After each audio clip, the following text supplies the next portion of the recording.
In May of 2020, I was invited to be on a YouTube fundraising game show run by another true crime program host.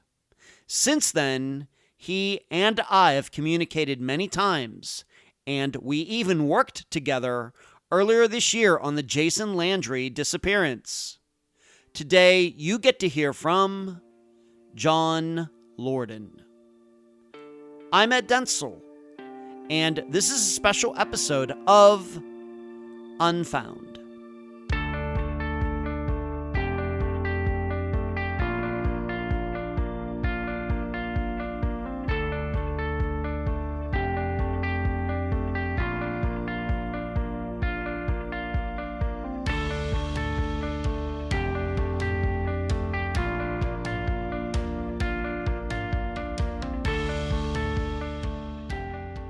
I'm so happy to have on this very special episode a guy you know from Brain Scratch, Case Cracked, Searchlight, the guy who started Lordan Arts on YouTube, John Lordan. John, welcome to Unfound. Thank you so much, Ed. Really happy to be here, and it's always good to spend more time with you. I'm really looking forward to it. You're very kind. Thank you. Let's just start here. What's a little bit of your background? I'm not saying we have to get into any deep, dark secrets, of course, John, but what's your background and what finally led you to start your YouTube channel? Let's start there. Sure. My background was actually in IT, but growing up in Southern California, I was always just enamored with entertainment. So, one of my first jobs out of high school was Blockbuster Video. Huh. And I was like, I really want to get into a studio. I want to work at a studio. After I left Blockbuster, I was always good with computers when I was a kid. Like I was, fixing computers and getting paid for it around the age of 15. But I finally got a job where I was the technical support person. And I just had a great manager that was willing to send me to some training and help develop me. And pretty soon I was the network administrator there. And I was like, okay, now I've got a skill set. This should be it. And now I can, get myself into a studio. And that company got purchased, and they gave me an option. They're like, well, we need an IT guy, but we can lay you off, and you'd have a couple months of severance. And I was like, I'll take the layoff and see if I can make this move. So I was applying everywhere, and I got a call back from 20th Century Fox, from the legal department to 20th Century Fox. And they needed kind of that same type of talent, someone that was a front-line support for all their lawyers, basically. So went to work there really young, I was, probably 20 years old.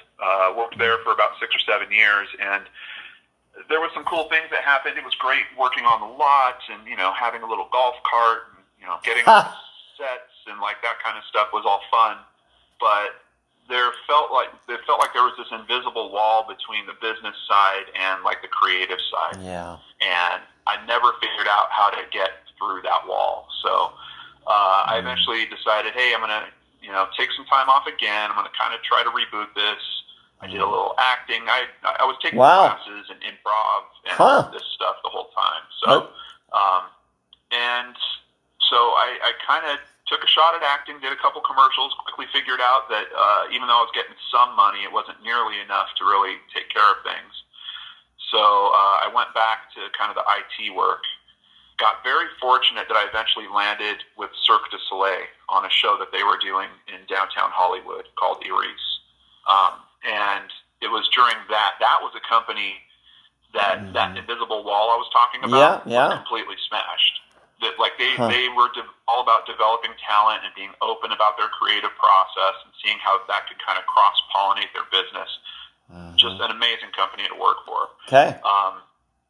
So when that show was closing, effectively a bunch of the cast was coming to me and saying, hey, we want to do some videos. We want to remember this time. And, we've got ideas for these kind of funny sketches and stuff. And we just started making these backstage videos, which was great to do there because it was like a movie studio. There was a props department. There was a sound department. There was a camera department, projections. We had access to all this high-quality stuff. So we started making videos, and some of them were coming out pretty good. And I was like, you know what? This Like, I've got to just bite the bullet and say, I'm not going to roll back into IT. I'm just going to stick it out and make it work somehow. And that meant, getting rid of a car and just like weeding down my lifestyle to something more manageable. Because Southern California, you can burn money as fast as you're making it fairly easy. You know it. Yes. Yeah. So it was really just kind of saying, I'm gonna slug this out. We're gonna make it work. And thankfully, my wife was very supportive about the whole thing as well. And I started my YouTube channel, and initially I put up some of those videos from the Cirque stuff, and then I was like, well, I want to keep doing what I think I know. And I had all this improv training, and so I was doing like, comedy sketches and song spoofs and movie reviews, just kind of playing around with YouTube as a format. What year would this have been about? 2013. Okay. Yeah, 2013 into 2014. Okay. I produced kind of a pilot called Showstopper. It was also kind of based on my experience with Cirque du Soleil. And, I got some lucky breaks here or there, like, some other little indie pilot wanted a director and they knew me, so they brought me on, some other things like that. But at some point I was kind of playing with the format and I was like, what am I watching? Like, what am I entertained by at this point? Yeah. And I was getting into kind of conspiracy theories. Like, I was watching a little Alex Jones, a little David Icke. I wasn't buying everything that they were selling, but I was just curious in terms of these stories and the realities of it. And then I started having this thought of like, well, can you prove some of this stuff? Like, I mean, think about it. If you could take one of those kind of, aliens are running the world level conspiracies and have some form of proof around it, like, that would be huge. It would be. You're right. Yeah. So that was kind of the mentality that I was going through. And then I came across that video of a woman in an elevator in downtown LA that had gone missing. Right. And her name was Elisa Lam. And it was weird because I started recording the episode kind of from the point of view of, is this fake? Is this like a Hollywood thing that's being put on, like the Blair Witch Project, where, in case your audience doesn't remember, Blair Witch Project was marketed as a real documentary. So you were supposed to believe that it was all legit, and then when you got into the theater, you kind of figured things out. Right. So with the Elisa Lam story, I was kind of feeling that, like, is this a Blair Witch type marketing thing? And by the end of that first episode, because Elisa had left such a big digital footprint that you could not deny this was a real person. Yeah. And the content that she had created just like really, really touched me. Like her going through struggling with depression, bipolar disorder, struggling with college, like there was all these things that were just resonating with me as well. And by the end of that first episode, it kind of took my whole perspective of this fun, hey, let's be a conspiracy geek and kind of look into this stuff. And it just took it to a reality of, this is someone's real life. That she's no longer here. Yeah. And there are people running around with this tape of hers that are using it for ghost stories, basically. Yes, that's true.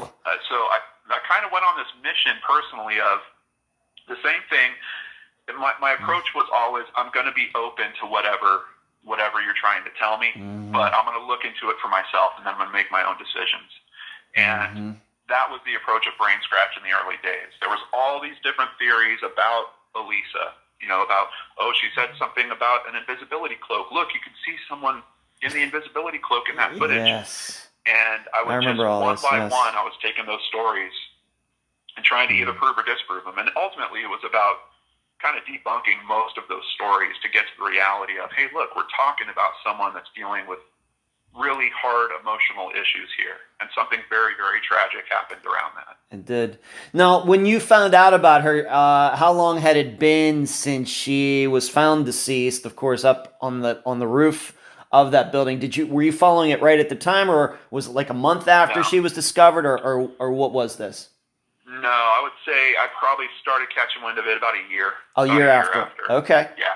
Okay. Because that's really, like the video came out and went viral in a way.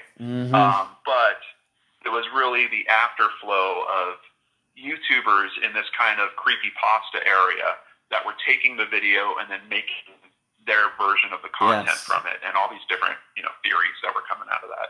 Yes. And now maybe it'll be a good topic for maybe a little later in this discussion about people like that and, that kind of segment of what you may call the true crime community, although I'm not sure we can maybe label it that. That's very interesting. Yeah. So Elisa Lam was kind of the thing that kind of put you on the track to what you're doing now. And so that would have been 2014, 2015, something like that. Yeah, 2015, right at the start of 2015, Right, is the official start of Brain Scratch. I was kind of absorbing and thinking about, the approach on that for a little bit before it actually kicked off. But then once it started, it was just like there was an instant response, and people were being very clear that they wanted to talk about it more in that kind of real-world approach format. Yeah. And once I saw that, I was just like, let's do it. Let's get through this. And, that turned into 15 episodes or something. Yes. And I can remember, although it's not been recently, you went to the hotel. You actually went there and checked it all out. What was that like?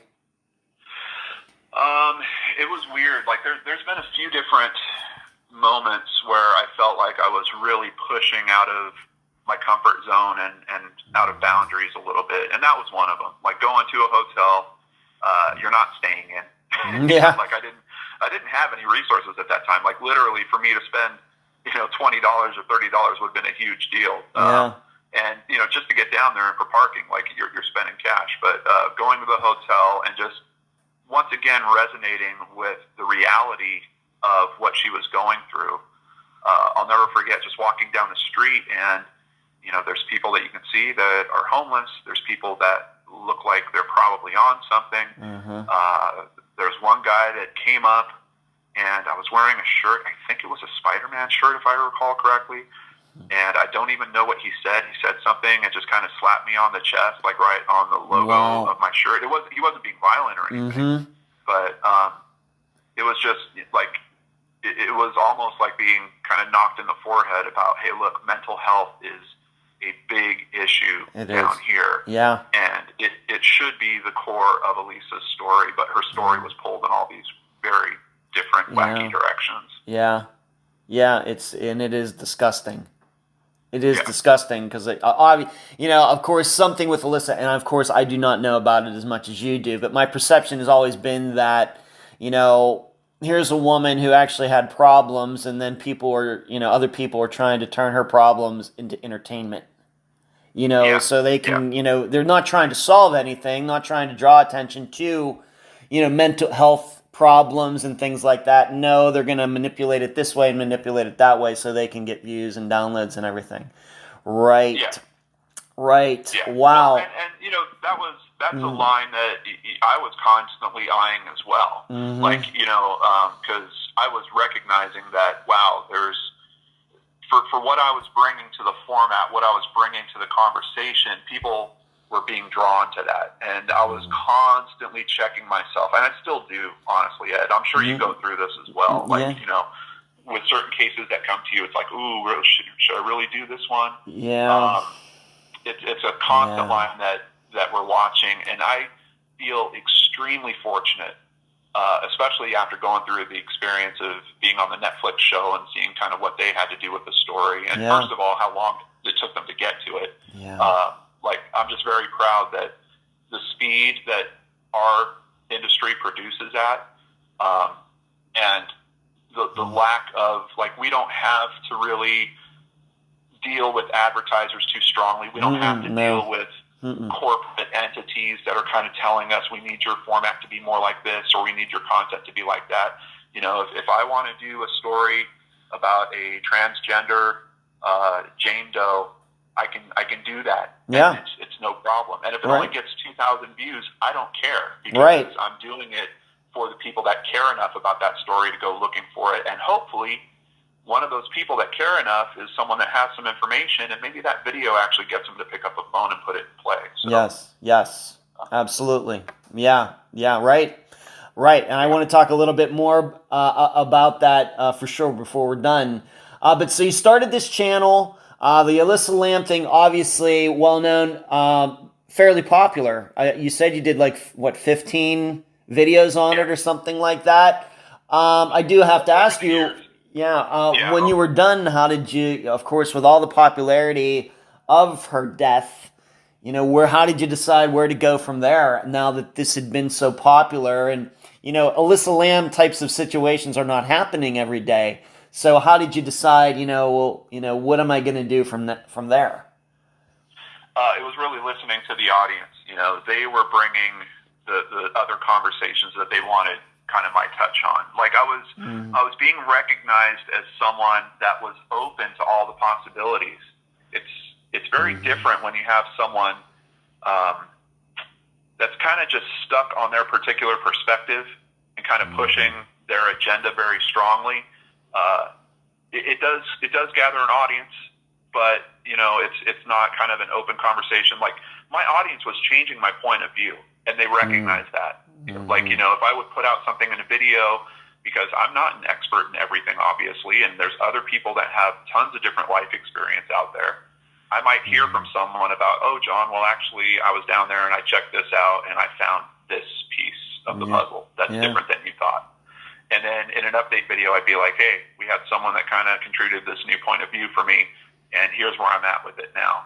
So I think it was that engagement that was really getting them. And I think that's something that still, I wish YouTube would understand true crime. They don't. I wish that YouTube would understand their tool, like what they're delivering as a tool in terms of a conversation, because I think true crime is perfectly positioned to be helped by that tool. Yeah. It's not just a video that gets posted. It's a conversation that goes on below that video where you have additional family members that drop in, other people connected to the case occasionally go down there and comment, and just people that care, that have different expertise. You could have someone that's a coroner drop in down there and say, well, actually, this is the truth of that statement. I wish that, YouTube would kind of get their head around that and help develop that tool a little better. But even as it is right now, I think that's a huge advantage over something that's put out on a streaming digital platform where you don't have that opportunity to really have an ongoing conversation that is focused on the content. Yes, you could always go to Twitter. You could always, try to message a person directly. That was part of that. But that conversation kind of gets lost in the ether of everything. And YouTube saves it. Like there's just this big focused conversation as long as it's being curated well. And I guess I should thank my community managers right now for doing that. You can do that. Did you ever have any contact with Elisa's family? What did they say about your coverage? No, it has been that was one of those lines I was kind of constantly trying to be aware of. Like, what would their thoughts be about this? Like if they see it. And I still believe in my heart that if they knew the approach that I was taking with it, and looking at what was out there back at the time, I was trying to be a voice of reason in a whole lot of nonsense that was going around it. And was it perfect? Absolutely not. But did it get better as time went on? Yes. One of the craziest things, Ed, that I've experienced in this whole thing, going from YouTube to Netflix, is the Netflix thing focused on my first day on the job, essentially. Elisa Lam was the first case that I'd ever looked into. I really didn't have that skill set built up a whole lot for looking into true crime. Around my IT work, I had done a lot of business analysis, so I knew about interviewing people. I knew about taking different positions and kind of banging them against each other and, trying to figure out what the truth of those positions would be. But it's a whole different thing, looking at it 6 years down the road with all the different experiences I've had now and where that skill set is now, and realizing, Netflix is going to do something on my first day on the job and actually show, here's what this guy was doing back then. Yes.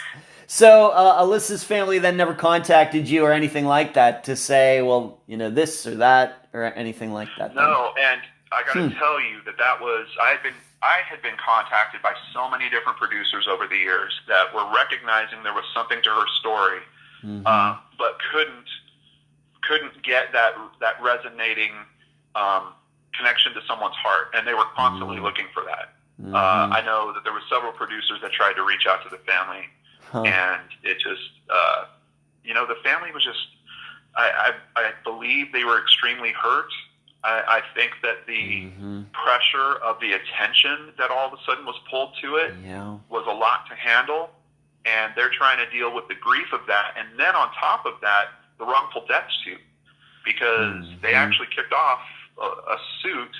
There was only one day that it was actually heard in front of a judge. I was there for it, and once that got kind of smacked down in a very bizarre way, I have to say. Okay. It was just like the world was turning its back on them, but using them for this aspect of this kind of fantastical story about the tragedy of their daughter. So it was, I think I completely understand and would probably even support them staying out of the media around all that. I think it's the best approach, because it's one of those cases where if they would have been interviewed by the wrong type of person, like that could have been exploited in a completely different way. And I'm not just talking about on social media. Quite honestly, it could have happened with major media as well.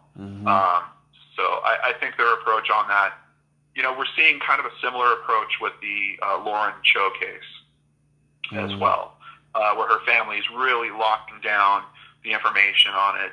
I was actually contacted by a reporter for kind of a big television station back in Southern California, and I wouldn't do it because I knew the position of her family. So it's every case is different. There's some cases where the family does need to talk up. There's cases where they're struggling with law enforcement. It's been a number of years. They can't get a phone call returned. They sometimes have information that hasn't been made public through the official channels. They want to put that in play. Like, there's all these different times where I think it's really helpful. And ultimately, it's still up to the family, but I think that they make good decisions sometimes with doing that. In this instance, how would it have helped anything? It's really questionable. Like, what could speaking to Elisa's sister have helped? Interesting. What could speaking to her parents have helped outside of a very important conversation that, quite honestly, the Netflix special even skirted and didn't really take on. And that would have been the conversation of what was she going through at the time emotionally? What did you guys notice? What are the lessons that we can learn from that, so that people at home that are watching might watch for these triggers or instances and not fall into a similar situation. All right.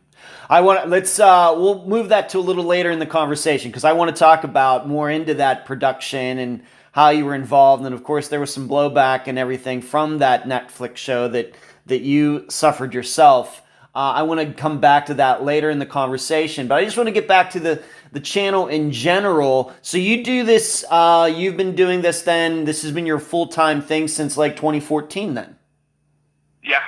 That's all you do. Like me, this is the only thing I do. Unfound is the only thing I do. I don't have any other jobs or anything. This is the same thing for you. Yeah. Wow. 100%. Okay. Although, I've got the 3 shows on YouTube. 2, I consider 2.5 podcasts, because 3 Men in a Mystery is kind of on a break for a little bit, but I do think that's going to swing back at some point. Okay. But 2 other podcasts, and it's a lot of work. It's certainly a full-time job, if not a little more than. Sure. How many hours would you say a week you devote to all of these different outlets? I try to keep it as a normal daytime job. Like, I recognized very early on, it was actually looking into Elisa's case, that it was starting to bleed over into my nights, and then, it's like in your dreams, and then you wake up the next morning and you feel like you didn't even sleep because your brain's basically been chewing on something the whole night. So I really had to set up some pretty strong limitations around the hours, how I do that. Spending time with family every single night. I don't really watch true crime content in my spare time anymore. I used to. Me neither. Yeah, me neither. Yeah, like my brain just, I can't, there's no point where I can turn it off and just turn it into oh, here's just a true crime documentary we're going to watch. Like, my brain just starts chewing it up and wanting to go further into it and start doing research on it, basically. So yeah, it's balance, super, super important. I did a lot of running kind of initially, like distance running.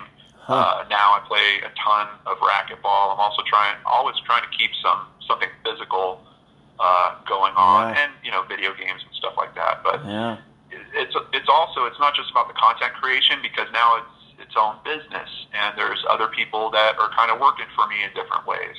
And sometimes there's something that pops up on the weekend where a family member, for one of the cases you've covered, needs to talk to you. So it's hard to say that that's perfect as well. I do my best with it, but whatever. There's kind of this aftercare thing that I also feel responsible for, where if I've worked with a family member, we've brought them on, we've done an interview, I want them to know that if there's anything that we can do further than what we've done, even if that's just to be there to listen to them about something, or to give them some feedback on an idea they're having or something, I want them to pick up the phone. And when you get to the point of doing thousands of videos, looking over hundreds of cases, that becomes a different level of responsibility and a decent amount of time in itself. Yeah, right. Do you work from home? Like, for example, the reason I ask that is many authors, novelists, they kind of separate their home life from their writing life by actually just renting out an office somewhere and just going there to write, so to avoid the distractions and to not allow one thing to cross into the other. Do you work from home, or do you go somewhere? What do you do? I do work from home. I have a kind of a studio set up that I usually only use for work. Sometimes, I do have an Xbox down here, like on the weekend, I might want to play some games or something, but my backdrop that you kind of see in all of my shows will disappear. Like, I basically have it face against the wall, and it kind of helps me tell myself, like when I walk into this room, that it's relaxing time in the room. It's not, it's not time to work. So, and the lights, when the lights are off, like, it just, because I've got these big bright lights that blast in my face when I'm doing all the filming and stuff. A couple of visual indicators, but I feel fortunate to work at home, especially living in Minnesota, because once the snow starts, getting around here is a little crazy. You don't want to be venturing out. I work from home as well, but I'm not married or anything, so I just live by myself. So I don't, there's nobody to kind of, there's nobody that I have to separate myself from or anything like that. So, and I do all of the recording and video, like the live show, from the second bedroom I have in this condo that I live in. So, nice. So there you go. Moving on, of course, we talked about a lot of serious stuff so far, but maybe a couple little funny anecdotes about doing what you do that you can share? I kind of thought about that for a little bit. Not really. It's been, my approach with everything has been kind of serious, I guess. You would say one of my shows is called Seriously Mysterious, but that's kind of my thing. Like, do I have a little fun here and there? Yeah. Like, the Crime After Crime podcast was basically made for Danielle Hallen, who's another true crime YouTuber, and myself, to be able to just breathe once a month, to just kind of exhale and talk about something that's a little different. We usually do way lighter crimes over there. We try to stray away from murder. Most of the time we don't cover murder on that show. More of like the kind of Florida Man level, type hey of now. story. Something that's exactly. Hey now. Stories. Yes. So that's really that was an important thing to figure out several years ago, was kind of a balance. And even with the shows that I was doing, like we started doing Brain Scratch.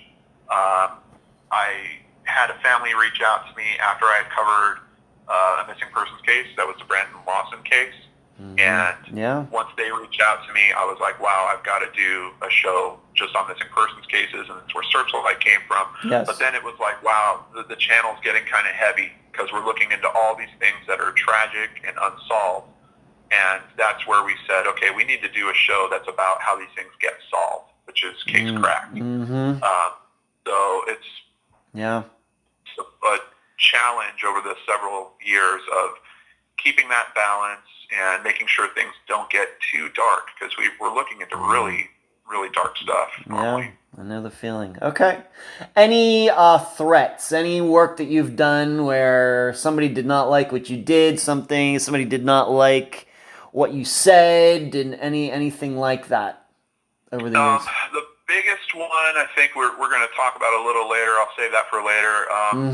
The closest that I would say to threats, and they weren't like imminent threats, but pretty nasty stuff actually came from around the Netflix thing. Right. Okay. But outside of that, not really. Okay. Anybody ever threaten you with, and this, of course, this is certainly something I think about for myself, although I've not had any issues yet, but defamation. Talking about a suspect or somebody, and, somebody contacting you saying, hey, we're going to sue you, or anything like that. Once, and it wasn't related to that type of case. It was kind of in the in my transition of rolling out from the kind of conspiracy theories, and I was still doing a show called Itchy Mysteries, which was reviews of documentaries. I would throw in the occasional like Bigfoot documentary or something like that. Okay. And there was one Bigfoot documentary in particular where the guy claimed to have footage of Bigfoot grabbing an apple. Wow. From a tree stump. Hey, Bigfoot got to eat too, Yeah, and also footage of Bigfoot's face, which I think was just an extreme close-up of a gorilla. And I kind of just said that in the review. I was like, I'm not seeing what he's claiming here.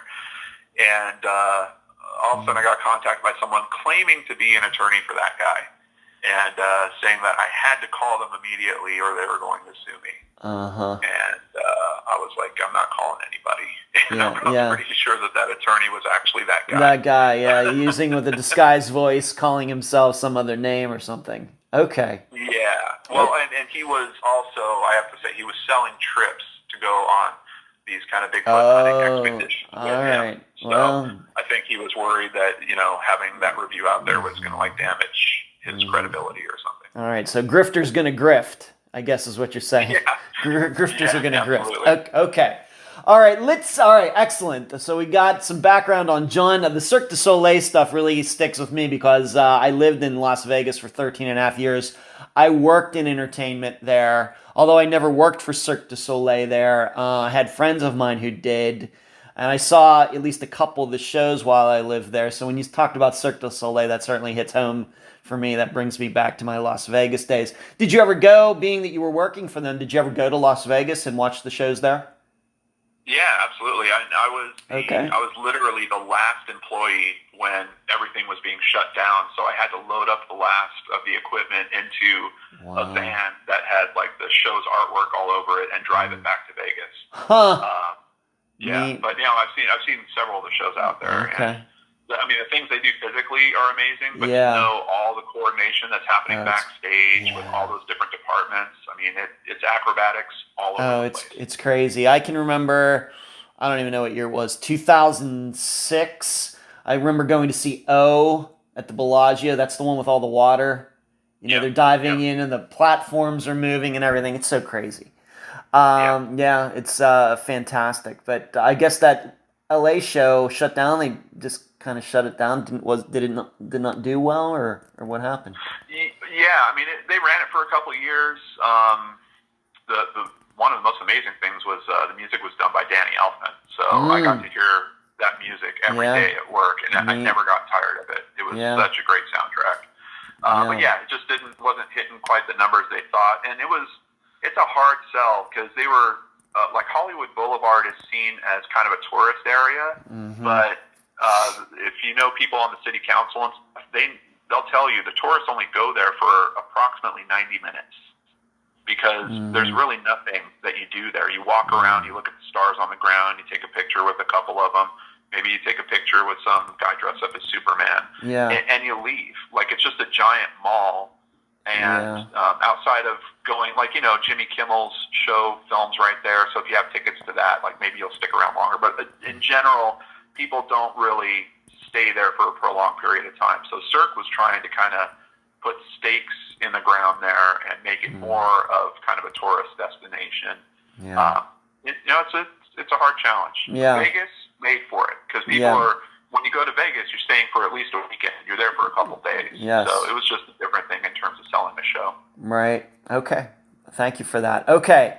Let's move on to this. And this is kind of the reason that I wanted to talk to you, and one of the reasons of many reasons, but we have a similarity in that way back in 2019 that Steve Pankey, a person of interest still, given that it was a hung jury, in the Janelle Matthews murder, he of course reached out to me. He reached out to you. Of course, I did interview him. You did not interview him, but let's just start with this. How did he contact you? When did you find out that he was actually a person of interest? Let's talk a little bit about there. Let's start there. Yeah, it all kind of happened like a strange avalanche.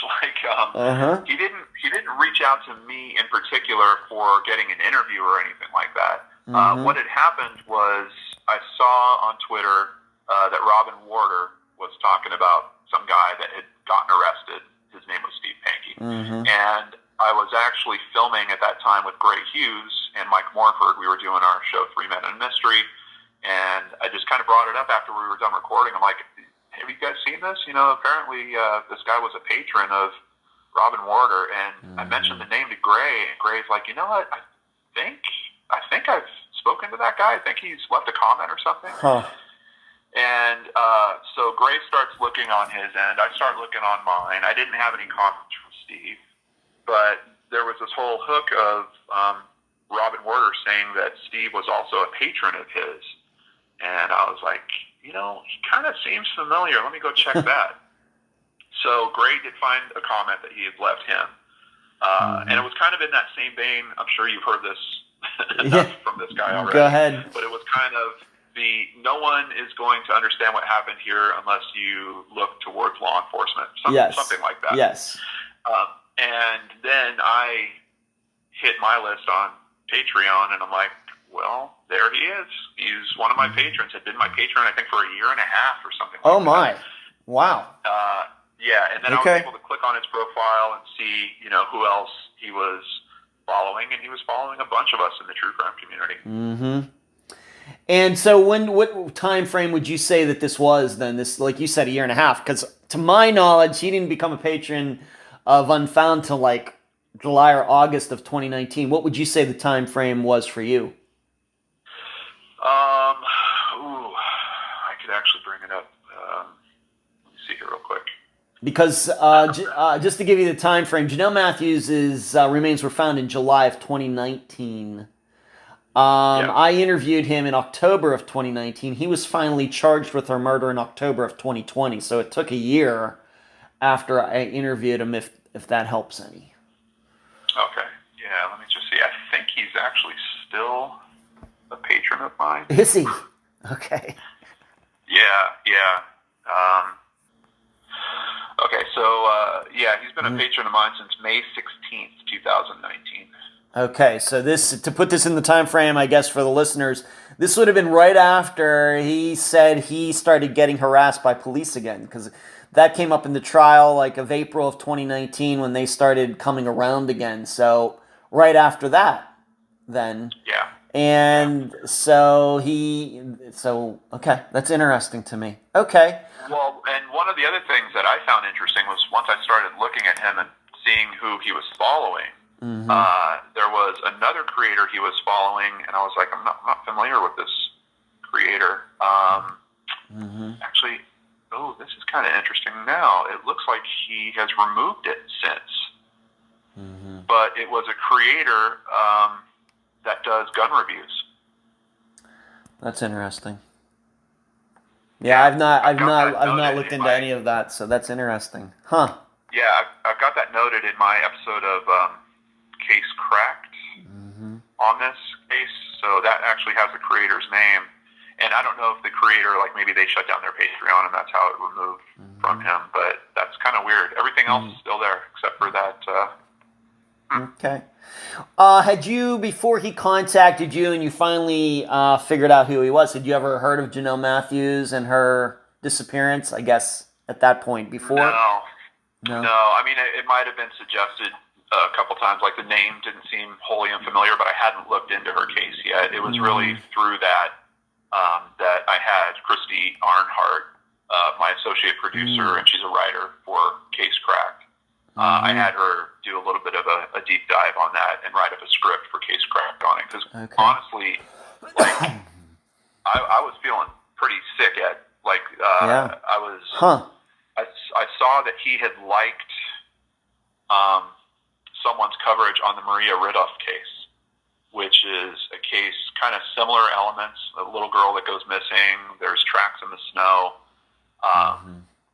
and it just, the possibility that this is a perpetrator that's using our content to possibly relive any aspect of his crime or something like it, it kind of threw me for a loop. I was a little put out by that. So, yeah, I had Christy do kind of a deep dive on it, and then, you know, we recorded an episode where we went through the basics of Janelle's case, and I was hoping that that was going to lead to, you know, a conviction. Like, he had already been arrested at that point. We kind of talked about all the aspects of the true crime community and how he was following us and some things that he had done and posted there. But now we get to mistrial. Yeah, we did.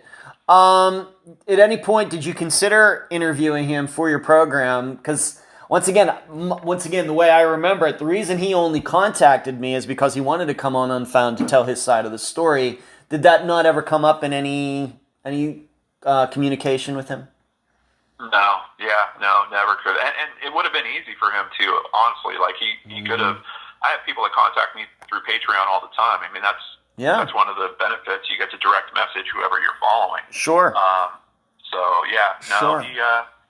He did not. He didn't reach out. Okay. Do you happen to know if he ever asked anybody else to interview him? Because to my knowledge, I know that he did like a local interview in the Greeley, Colorado area, but I think that I was the only person, what you would call in the true crime community, with a podcast, YouTube channel, that ever extensively interviewed him. Do you happen to know anybody else? I think you're right. I'm just wondering if you ever did request an interview from anybody else, being that you did know that he contacted some other people. Yeah, no. I mean, even in his conversation with Gray, it wasn't really about him trying to open up, you know, because Gray also has a call-in number on his show occasionally. Right. So for him to be watching Gray Hughes, like he could have waited for one of those particular episodes and then called in and spoken to Gray directly. Okay. So, no, yeah, I don't know why. I don't know why he chose you, Ed. I don't know either. I have no idea either. But, you know, I have to admit, though, I had no idea about this. I had no idea that he had become a Patreon supporter for you. And, in fact, I think the way I even found out about it is it was just, you know, some coincidence or something that I even found out. And now you're telling me about some other people. I kind of knew about that. But even when I interviewed him in October of 2019, I don't think I knew that he had reached out to all these different places. I don't think. Had you covered Janelle's case before that? No, I had not. No. I probably ran across it. It's one of those things that, man, I've never heard of her. But then you start looking into the facts of it, and it's like, oh, I think I remembered this, even though I may not remember the name.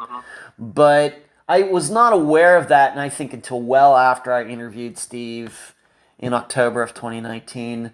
And I have to admit, I was a little surprised by that. Maybe I shouldn't be. Now that I think I know Steve better, maybe I shouldn't have been surprised by that.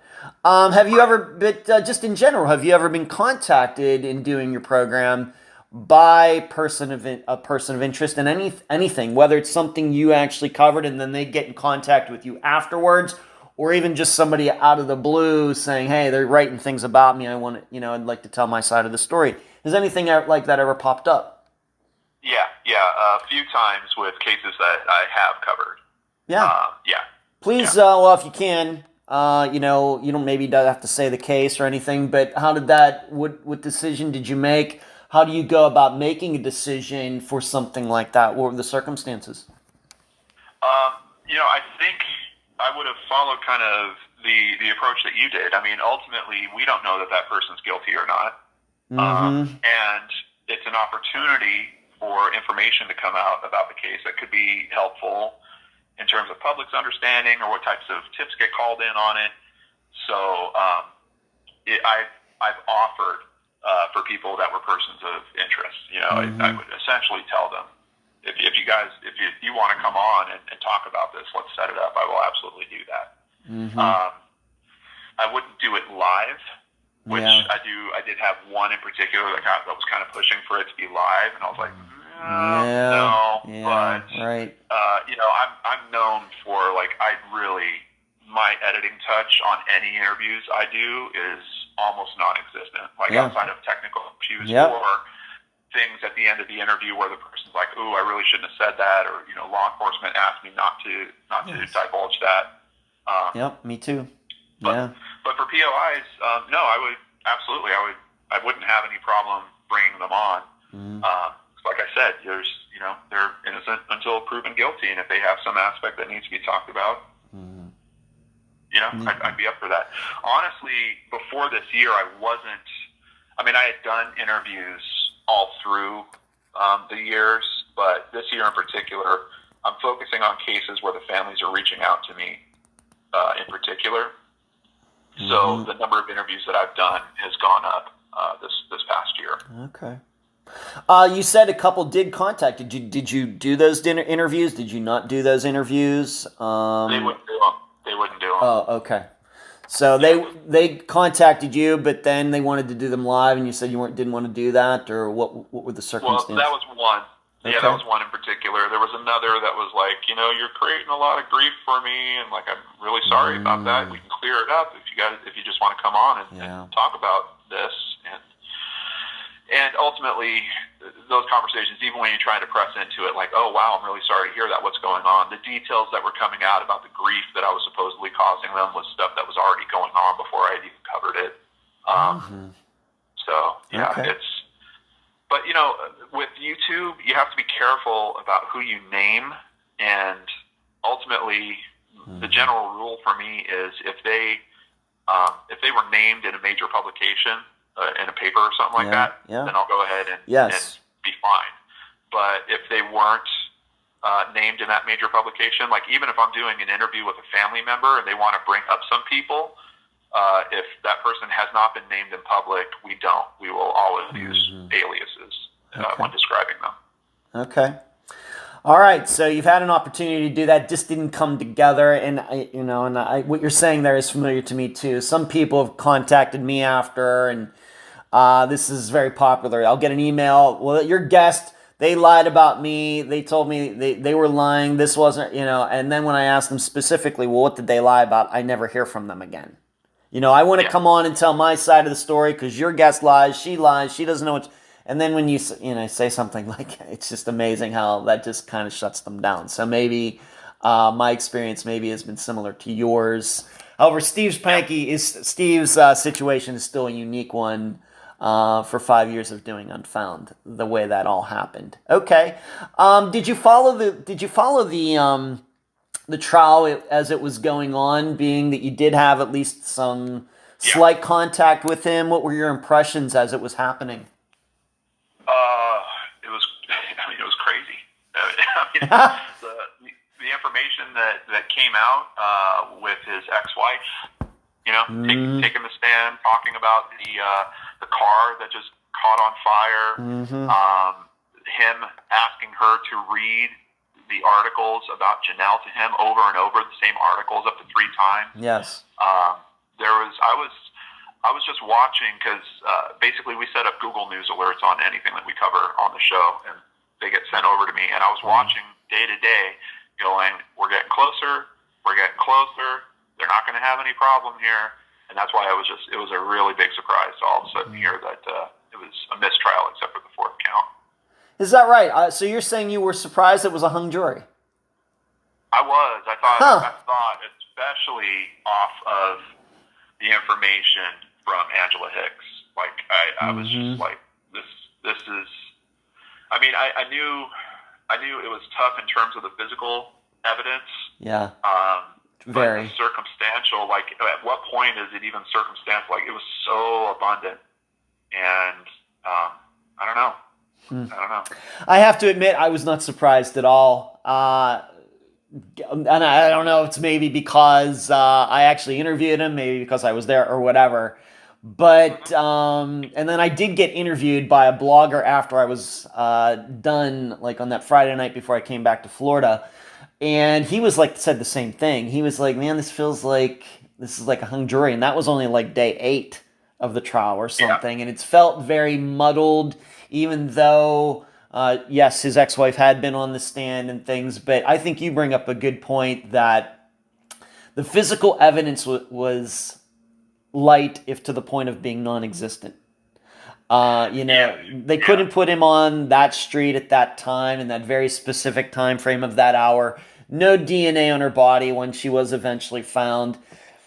That hurt. I think that really hurt the case. Now, obviously, some people thought he was still guilty just because of these other stories that you've already mentioned. But it just sounds to me that some other jurors wanted some more physical evidence. Knowledge of the crime that wasn't given publicly, there's so many pressure points of the conversation. Even in the closing arguments, it's weird because it's like his defense attorney agreed in large part with what the prosecution was saying about, this guy lives in a world of conspiracy. Yeah, he lives in a world of paranoia, and he even said that, he thinks the police departments are out to get him, that they've got some kind of vendetta. It's probably not accurate, according to his own attorney. His attorney literally said that. Mm-hmm. So if it's not accurate that they're just out to get him, that they've got a vendetta, why are you guys sitting in court talking about it? Yes. So... Yeah, and in fact, his attorney bails out. So and if you go back to the 48 Hours episode they did on Steve back in March of this year of 2021, he even said in that interview that Steve likes to talk. That's why the lawyer wasn't allowed to talk to anybody, because he does like to talk, and he does like. Well, but Ed, do you think that the information about the rake covering up the footsteps, is that something that someone could just logically come up with, or do you feel like there was some trick of information out in the media somewhere? Because the other thing is, back in the 80s, you've got all these little newspapers and stuff. Not all of them you can find online digitally. Like, is there some possibility that information got leaked in some way and he just knew about it, he was repeating it? I'm going to be honest with you, John. I am open to the idea that one of the police officers, that when he did go down and, volunteer himself, he, infused himself into the case, I'm totally open to the idea that somebody at that time in early 1985 slipped loose, had loose lips about something like that. I'm totally open to that. I think the reason I think I'm open to that is because I just don't think they took him seriously at the time. So they didn't mind telling him something when they thought, well, this guy lives 2 miles away. He sounds a little kooky, everything. What's the harm of telling him something like that when he probably didn't do it? And then as Steve continued to act like he did up until the present day, I think then that kind of was then viewed in retrospect as a mistake. I think. I'm open to that. Once again, just from my experience of, police officers not taking disappearances and things as seriously, even though it was a young girl, even though at that point it would have been a few weeks, you just don't know. To me, a much better angle, and I've said this on the live show, and I've said this since in other places, is that I think the better angle that the prosecution should have gone with is that it's obvious, if you've listened to the interview that I did with Steve, it's obvious that he did have some type of prior knowledge that Russell Ross dropped Janelle Matthews off. If you listen to that, he says that he found out like 7 days later, and I said, well, I went back and looked at every news article from that time. Russell Ross is never mentioned, so how did you find out about that? He claims, well, it must have been on the news or something. Well, news stations save their stuff. The police could go back to 1984 and into 80, whenever, and check that and see when this was covered, her disappearance was covered, was his name ever mentioned? That's what I would have done. I think that would have been a better thing to do than hinging everything on these footprints with the rake and everything else. My opinion. Yeah. Easy for us to talk hindsight 2020. So I don't know, and I will admit, and I think like my assistant Cherie knows, is that I still have serious doubts whether he did it. I'm just being honest. Everybody knows this. I'm not revealing this. This is not news to anybody. But so, but it's interesting to get your assessment of it. Once again, your experience, you at least tangentially being connected to Steve in a way, and having your insight. So it's interesting to me that you watched all of that and thought, man, this is, he's going to be convicted of this. It's very interesting to me because we have a lot of the same experience, and I come to one conclusion and you come to the different. I was also thinking about the lens of being a true crime junkie, them referring to him as a true crime junkie. Yes. Back in the 80s, that's a very different thing than it is now. True. Like, now, yes, you do have super fans kind of this information that could do something like this and interject themselves. And admittedly, Janelle's disappearance, I'm sure, created a ton of media. And why did that happen? Well, hopefully you think it's because people are looking to get help and they're helping to publicize the case. But obviously, true crime it's been reported on forever. And they know that there's an entertainment factor for the nightly news reporting on a story like that. Yeah. But, to develop someone at that point in the 80s in particular to be known as, like, no one would go around that I can remember in the 80s and say, oh, I'm really, really into true crime. Like I think that term did not start probably until the internet started. Yeah. Yeah, so maybe sometime after that. You're probably right about that. Even though maybe books that were written about crimes back then are now in the true crime category, but I don't think that that true crime category of book or whatever existed back then. So you might have had someone that says I was a H.H. Holmes fan, or I'm really into Jack the Ripper or something like that. Yes. But I'm a true crime junkie. Like, I'm someone that's just following a random missing persons case, or not random. I mean, it's from his neighborhood. It's just I don't know. Like, it's weird that to use that as defense through the lens of sitting in 2021 is one thing. But considering back then, like, I don't know. Yeah, that's interesting. You look at it that way. I hadn't considered that. That is interesting. Okay. All right. So I guess, I'm thinking another trial is going to happen. It sounds to me like they're going to give it another shot. Of course, Steve's going to have a different lawyer, but, I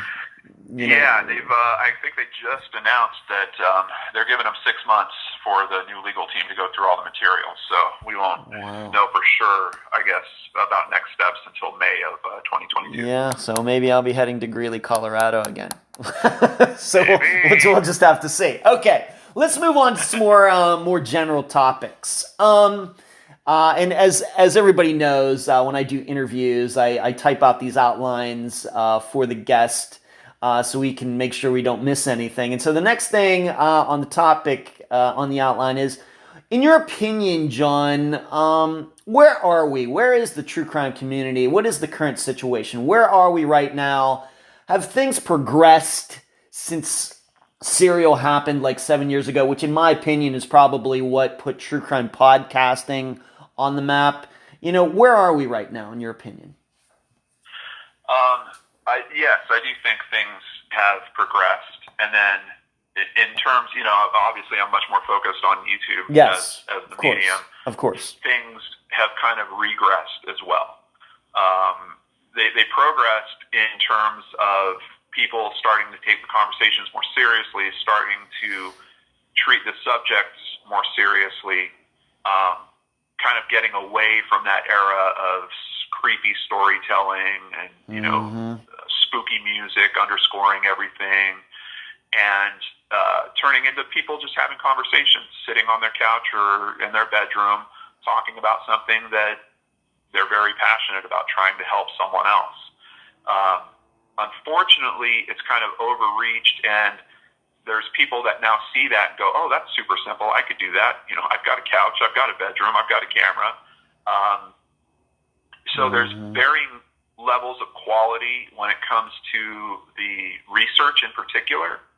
And then there's other people that are trying to kind of fuse it with, like in podcasts, they have the whole like wine and crime thing, which I know is still actually kind of kicking around. Like it's a whole subsection of, looking at these crimes, usually with some sense of humor and, talking about your alcoholic preference kind of mashed together with it. We're seeing it in the YouTube space in particular, just kind of drama channels, like channels that are going after each other for no good reason. It seems to be coming up a lot with the live stream true crime community, and it's really, it just doesn't feel helpful to the actual cause, to the cases that they're talking about. If, I'm watching a live stream and for the first 30 minutes they're complaining about some other guy on the other side of YouTube who said something about them, or, and honestly, I know Gray even falls in. He gets trapped by this stuff a little bit. I've always told him, like, Gray, just ignore this stuff. But it's hard because, you've got someone else that's popping off about you on some other corner of the internet. I get it. I get it.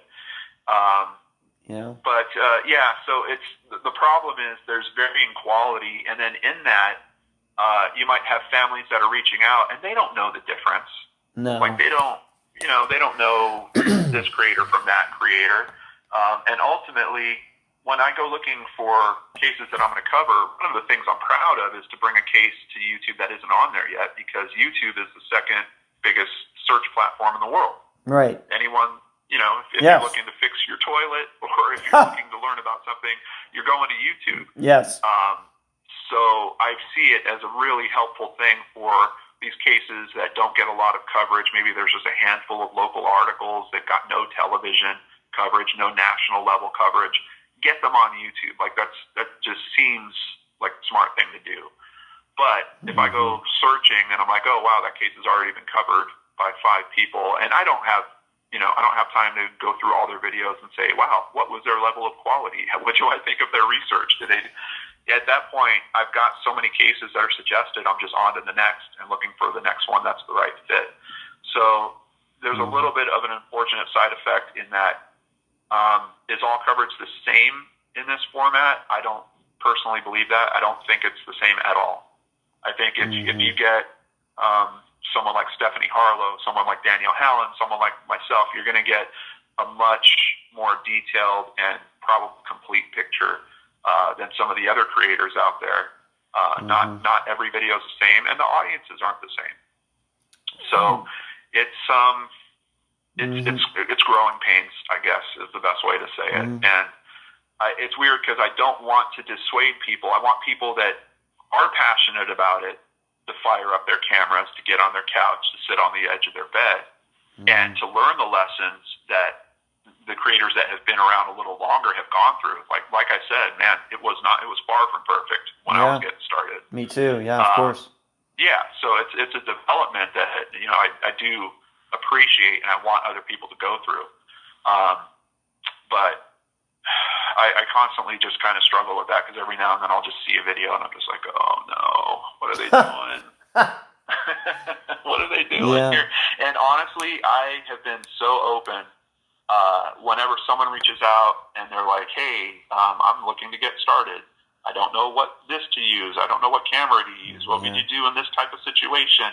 I have done my best to reply to every single one of those people that asks a question on that side, as well as students. I've done, I can't think of one student interview that I've turned down. If there's students that are coming and they're trying to learn about this space, I'm always there to try to help. So, You know, I'm basically trying to be the thing that I was looking for when I got started, because I reached out to some of the people that I thought might be helpful. I never heard back. So I've always been very sensitive to that and really trying to help the ones that are coming up. But it's tricky. Yeah, it is tricky. Where do you think we're at with the current situation? You know, I think you say a lot of what you've said there is true. You know, what I was going to bring up is that, you know, should there be a little more self-policing? You know, is this something where we just have to let the market kind of sort this all out? Or are what we're doing so important that you can't have people that are just getting involved, you know, once again, because, you know, for example, they just want to have a YouTube channel or something, and bringing maybe the rest of us down because we're all kind of, you know, you and I are lumped in with people like that. Is there any sort of self-policing that we can do, or, you know, what do you think about that? It's an idea that I've been not just kicking around, but talking to people about for a while. And I'll tell you, it was really on the heels of the Netflix thing coming out, because the Netflix crime scene show really points a big finger at this space. And, you know, are there casualties in terms of what we're doing here? But they pointed that finger and they used a very specific term, and that term was web sleuth. And I don't think that was the right term to use, because Web Sleuths is actually a community, websleuths.com. Yes. That is highly moderated conversations about these cases. Yes. Very, very well handled. Trisha, and once again, not perfect, but Trisha has worked for years to turn that into a format and a forum that is helpful as possible to these cases. So Trisha and I have spoken a few times.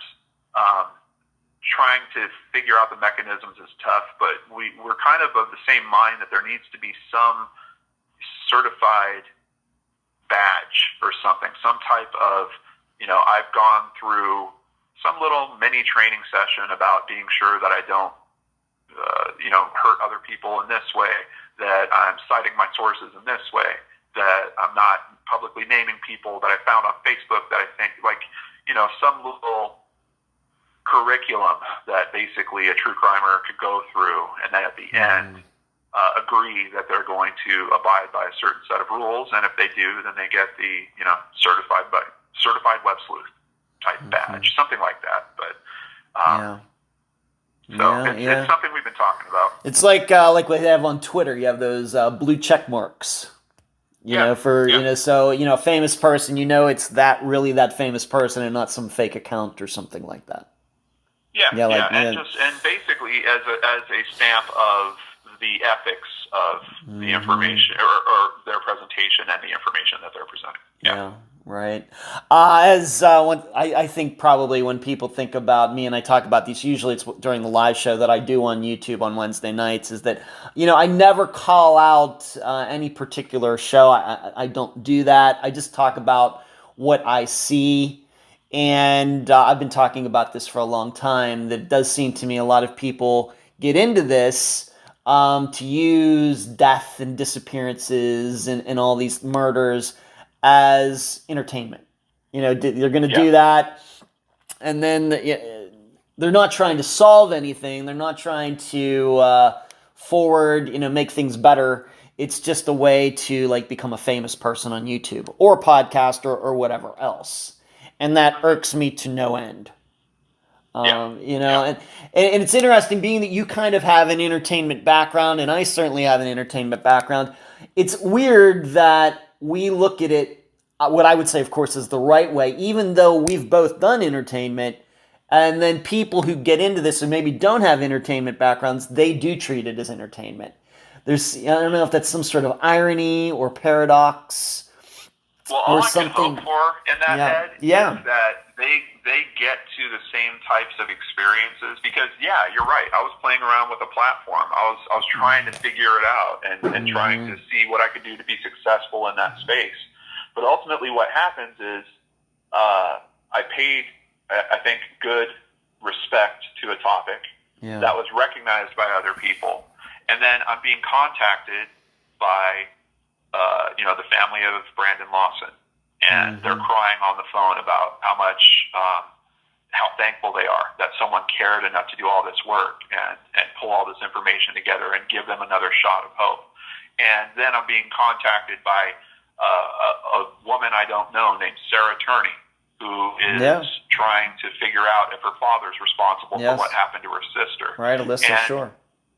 Yeah, through those experiences, it's your shift from whatever your original course was changes radically. And at this point, how many donations? I can't even count how many donations we've made this year to numerous causes, directly to GoFundMe's, not stuff that's tax deductible, stuff where we're helping these families directly. And to see what other people are doing. I mean, honestly, some of the stuff that Gray's doing with the Doe Network. I mean, they just cracked a major case. He raised thousands of dollars to help them crack that case. If you look for the right content creators out there, if you're really interested in trying to find the people that are helping, we're out here. Yeah, you can find us. Yeah, right. Getting back to, the funny thing is, I think, for me, like with Serial, I've never even listened to it. Maybe I've listened to one episode. I got into doing podcasting, true crime podcasting, from a totally different point of view than that. But it does seem to me like with Serial, and people see how popular it was, they got into it just because of that. Not because they had an inherent interest in solving mysteries or, going back to their childhood, which is kind of like where I come from. They got into it because, this can be popular, so I can be popular. Kind of thing. So that's interesting. It's once again, I guess we have to remember that in the grand scheme of things, YouTube is not that old. Podcasting, not that old. There's going to be a lot of things that are probably going to happen over the next, several years. But I agree with you. In some ways, I think that, we have moved forward. I think the coverage of a lot of these crimes has gotten better, but it's also like, being that you're into video, you maybe remember when like these 3 chip cameras came out, like in the early 2000s, like the Canon XL1 and everything, and everybody's like, well, filmmaking is going to be democratized. You don't have to go out, you don't have to go out and rent a 35 millimeter film and do all that. Everybody can just do it from their house as well. It didn't make film better. There were just more bad films. And, and so that's kind of, I think, where we are a little bit with true crime podcasting, and then with YouTube shows, is that there's certainly more of them. It's certainly been democratized, but there are, you get a lot of people involved in it, maybe for the wrong reasons. It's almost too easy, to start something. Maybe that's what I'm trying to say. But okay. Yeah, but the good thing please. is, if their heart really isn't in the right place about it, they're going to fall out. They're going to fall out. Yeah. The work is too heavy. It is heavy. The realities of what you're dealing with, unless they're somehow completely disconnected, like they're able to, feel like that it's all just made up content in some way. I don't know how emotionally you could be that disconnected from it.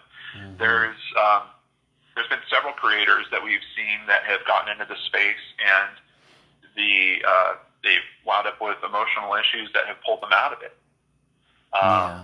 So there's I think it goes beyond someone that just wants to, hey, I'm going to be popular on YouTube, I'm going to start looking at these things, I'm going to start doing this. They might do that, and maybe that's like at the start of my voyage, where I was doing, comedy sketches or song spoofs or stuff like that. I think that they will gravitate towards where they're really supposed to be. And then on the flip side, if they're not hearing from the families, if they're not having those types of experiences where, people are reaching out saying, hey, thank you so much for caring, what are they hearing? Are they hearing from the families, oh my God, that was terrible? Like, there's other factors, I think, that would move those types of creators along. They're either going to get better or they're going to move out. There's too many different types of content out there. They can play video games online. They could talk about reality TV show online. There's all these different pockets. Right. Let's move on to this. What has your experience been? What's the relationship in the true crime community between what we do and law enforcement? What has been your experience? What's your insight into that? It's extremely weak. There's little examples that we're hearing about here and there of successes. I hope that we hear about more of those, or that we have like an event that's kind of like a critical tipping point. Like, wouldn't it have been great if something like as big as the Gabby Petito case wound up being solved by a collaboration that had happened between social media, true crime, and law enforcement directly, or something like that? It's going to take something that big, unfortunately, to really help kick down that door, because law enforcement, by its nature, very jurisdictional. Even in terms of their communication with each other, it can be very, very tough. So for them to open up lines of communication with people that are not seen as experts, not seen as experienced, I actually spoke at a cold case conference about this. I was there with Mike Morford and the guys from Crawl Space, and we were trying to talk about this aspect, like how do you bridge that? How do you figure it out so that law enforcement knows, hey, we've got a little tool that we could use here, and it probably wouldn't take a whole lot to enable that tool. I mean, honestly, give us some access to redacted police reports, or put us in touch with your public information officer that can kind of vet the information that's coming our way. Like, that's really where I see the easiest striking point. Why aren't the PIOs contacting us? I've reached out to PIO organizations. I'm not hearing anything. I can't get a response from these guys. Why? It's literally your job to be a public information officer. Why aren't you using these tools that, if you get something on the 10 o'clock news, your audience is likely over 65 years old. And if it's a story about a college student that was murdered on campus, how helpful is that going to be exactly? Yeah. Right. That's right. So, what do you think it is? I mean, I know you've asked why, but what's your best insight, having done this, working on your YouTube channel for like 7 years now? What's your best insight into that? I think it's the culture of the jurisdiction thing. I think that's a major contributing factor, and then the question of what's the benefit. Like, like let's say that there was some law enforcement organization that reached out to me in particular. My audience is largely international, so like I don't have the benefit of being able to tell them, like our local television station could tell them, well, we're going to get this covered in the Twin Cities. It's going to be in St. Paul, and it's going to be in Minneapolis. It's going to be seen in this many million homes, whatever. It's so looking at the logistics of how helpful it's already tough. The truth that I'm constantly working with or hoping is more at play is kind of what we're seeing in the Steve Pankey situation. If this is a guy that was really involved with that crime, he was all over any piece of information that was coming out about it, and crimes like it. Yeah. So, and I'm hoping that's not just for the perpetrator. That might also be, well, and honestly, I know this for a fact because I've had situations where this has happened. There's people that have information, and they're gravitating to that types of content as well to see, what's up with that case from 10 years ago with that little info that I've sat on and I haven't put into play. Oh, wow, it's still stuck. Maybe I should reach out to this person and see if they can help with this information. Do you speak to investigators very often, actual police officers, detectives very often for putting your program together? It's happened a handful of times, not very often. I have noticed just recently just a slight uptick in investigators that are reaching out, and they're usually former investigators on a case. Yeah. They do seem to want to talk a lot more than people who are actually still on the case, right? Yes. That's my experience. Definitely. Too. Yes. I will say, though, in 2021, I have to admit that maybe I can think of 2 times so far, although one of those disappearances we've not covered yet, that my experiences this particular year have been positive. But I will tell you, in past years, you file a FOIA, they don't get back to you, or if they send you something, they don't, send you anything of any help. Or like you said, you contact people, they don't get back to you. But and as I tell my audience, I'm not in the law profession. I'm in the I'm in the information business. If somebody can't tell me any information, then I don't know. I don't know what we're doing. So a lot of times, of course, as you say, detectives who are still on the beat don't tell you anything. So that's a lot of times the reason that I don't contact them. But for this year, though, I've been pleasantly surprised. In fact, recently with the New York State Police, he actually called me back. And then I gave him like an assignment of things I'd like for him to find out for me. And he actually called me back again. So with the, so nobody was more stunned than I was. But, maybe that's... As this medium is around, like you pointed out, like this is a relatively recent development. Let this bake for a little while, and pretty soon we're going to have investigators that were, before they were police officers, they had a favorite podcast. Yeah, you're right. I think that's an excellent point. And in fact, I was just going to bring up that in this case I'm trying to cover from down in Key West, Florida, that I've not covered yet. I actually did track down a retired detective who was responsible for it at one time, although he was not responsible when it actually happened. And very quickly, when I told him, well, I'd like to send you this information so you can take a look at it. And he's telling me, well, I don't know how to use a computer that well and everything else. I'm like, and this guy just retired a few years ago. Right. I think what you're getting to is part of that.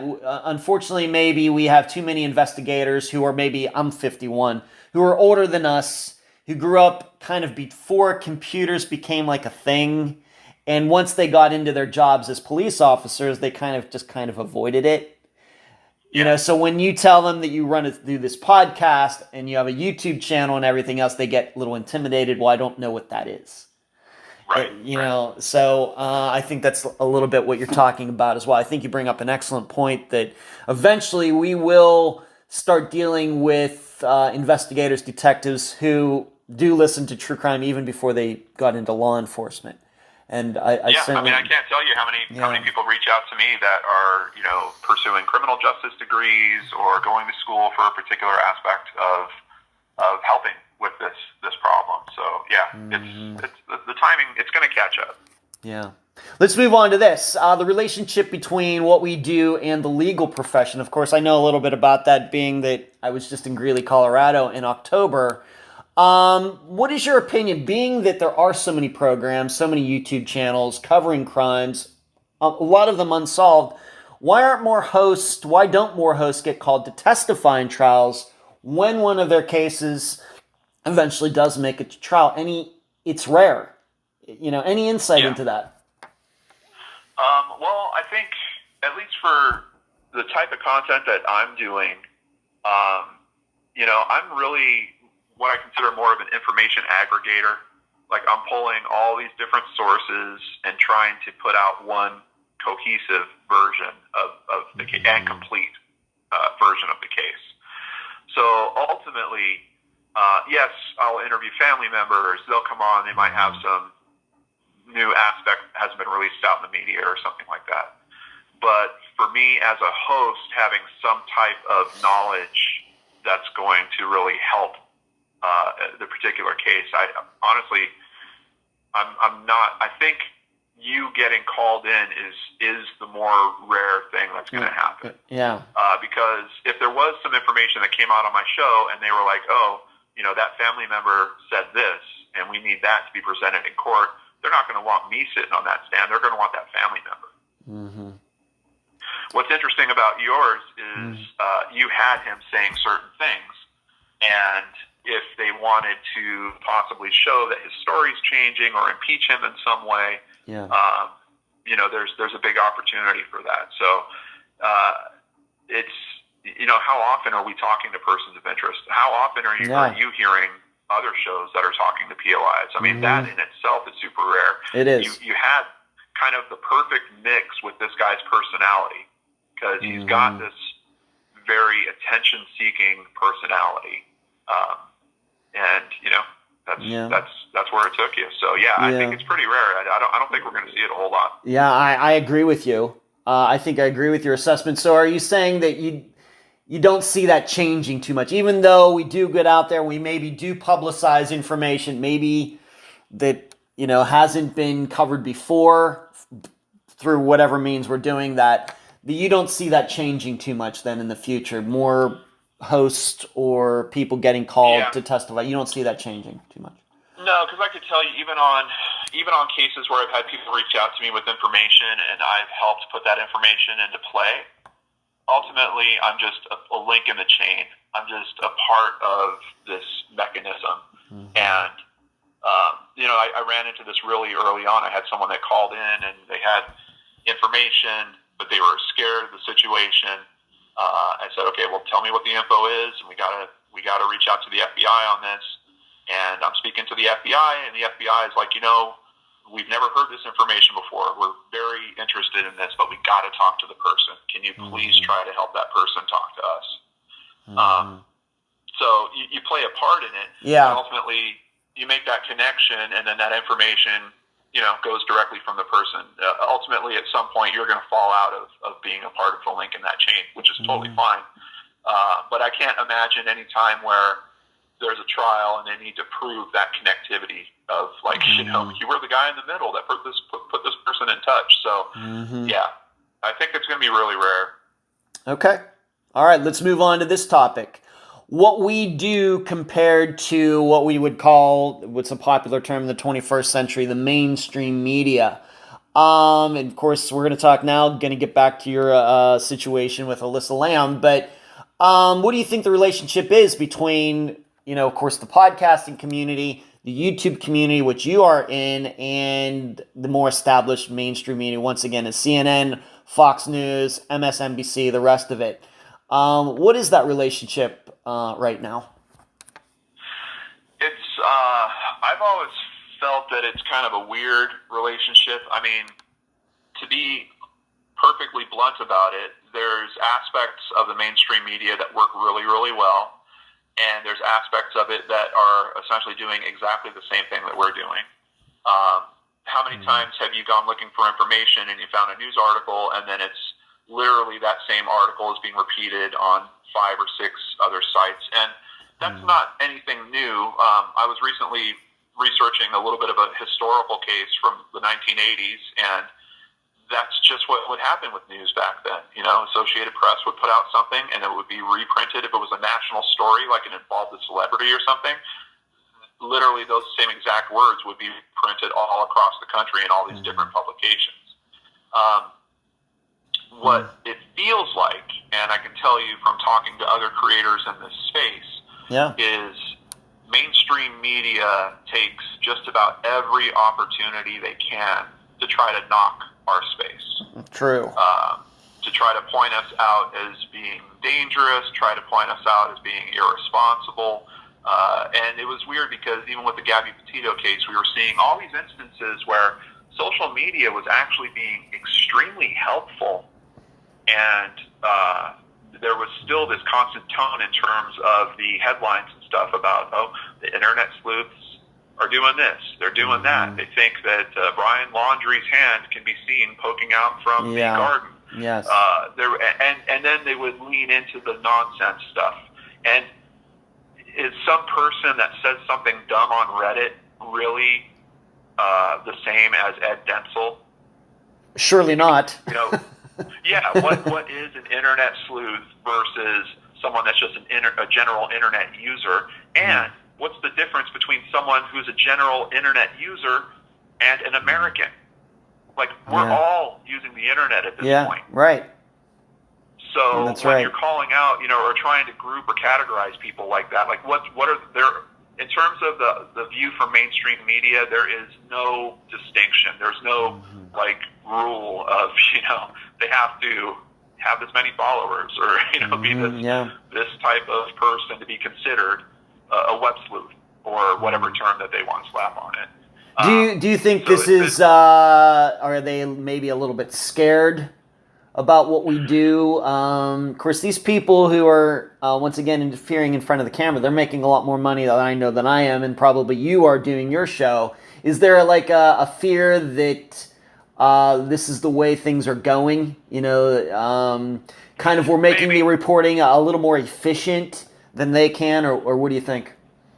Maybe, and I'll kind of use the Netflix crime scene show as a little bit of an example of that. I mean, look at, before that, what was the best, really comprehensive source for that case? It was some guy on YouTube. There was 2 other specials that were done that were little, like 1-hour ID specials on it that were not comprehensive at all. And quite honestly, even crime scene, they limited a lot of the different wacky theories that were out there. They really, and I'm not saying that they should have gone into all that nonsense, but it's honestly not even that comprehensive for the social commentary that was actually going on at the time. So there might be some aspect to that. I think there's also something about the fact that in this space, you have people that are being motivated by wanting to change how these things are being presented. I can tell you that I'm so used to watching content. Like, I hate whenever I see, there's a new movie about Charles Manson coming out. Yes. There's a new John Wayne Gacy this. There's a new, we've been seeing the same stories rehashed and pushed at us that are constantly building up these boogeymen.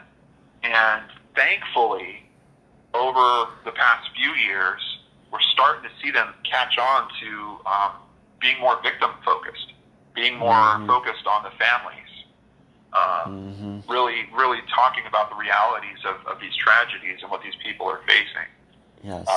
So it's, I don't know. I always feel like the mainstream media is like 6 to 7 years behind where the public is headed, and it's going to be interesting because, like I said, Netflix just showed my first day on the job. Are we going to get to the point where they're looking into other cases that I've covered since?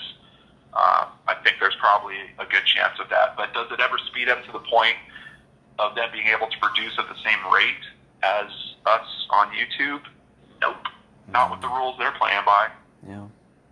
And once again, I'll say to the listeners, and so John knows I'm going to say this, being that this isn't the outline that I sent him, regarding the relationship between what we do in the mainstream media. For example, Nancy Grace.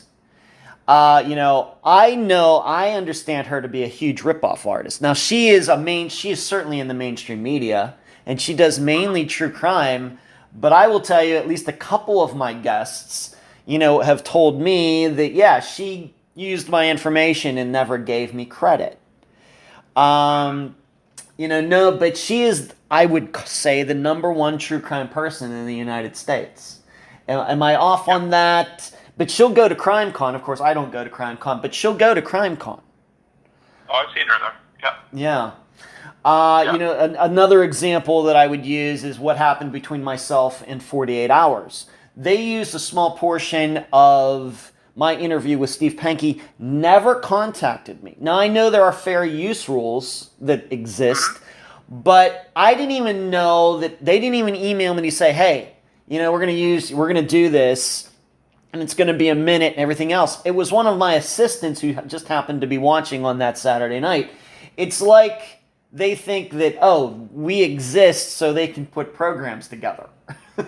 You know what I mean? I realize there's fair use, and I'm not going to, I was critical of that, but you'd think they could at least, I'm easy to find, send me an email saying, we used it, it's going to be on tonight.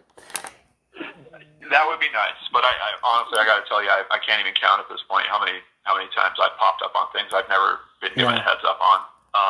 And it's, the fair use rolls both ways, right? I mean, when I'm doing my research for these stories, I'm looking at a lot of these sources, not necessarily like a Dateline or a 48 Hours sometimes, but, the same companies are the same ones that own the smaller publications that we're leading onto for the research that we're looking into. So, I get it. It goes both ways. Although, admittedly, in every video I put out, I've got every source listed in the description box.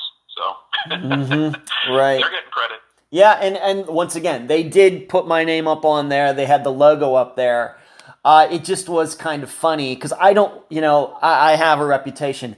I don't like other people using my material. And in fact, I got in trouble with this last year, kind of in trouble. But somebody wanted to use an interview I did for the Tyler Slice disappearance that I covered because his sister Jessica is no longer with us. And I said, no, you can't have it. Because I know, once again, and this is going to lead into our, our talk about Elisa Lam again, but I never know what they're going to do with it. They may cut it up. I do 2-hour interviews for a reason. So I get a little upset when people dice them up, without my permission and everything. I completely understand that. That's one of those benefits that I love about the format that we have. Like, if I've got a family member, I don't need to turn them into sound bites. I don't need to cut it down to the 30 seconds of them crying. We can give them the 30 minutes, the 45 minutes, the full hour, whatever they need to express everything that they're going through. Right. So I got, and I still once in a while get an email. You wouldn't let this other program use your interview? And the answer is always no. For 48 hours, anybody else, headline news, Fox News, the answer is always no. Don't ask. I know you're going to probably do it anyway, but the answer is no.